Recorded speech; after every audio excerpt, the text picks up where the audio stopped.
Ma, Oh, naniniwala ka ba alin? na may taong nabuhay na walang puso? No? Meron pa noon? Oo. Ano mo sabi?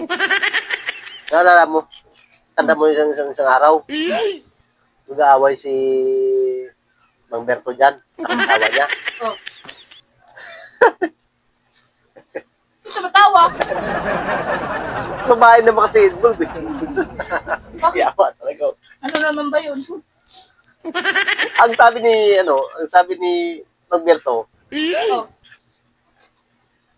kayo talaga kayong mga babae kayo, wala talaga kayong awa. Wala kayong puso. Yun. Lahat. Kaya naniwala ko Hindi totoo yan. na yung tao na mabuhay ng walang puso. Yung walang puso, mga babae talaga.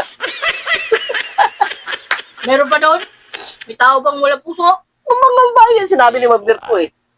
Mga babae, walang puso.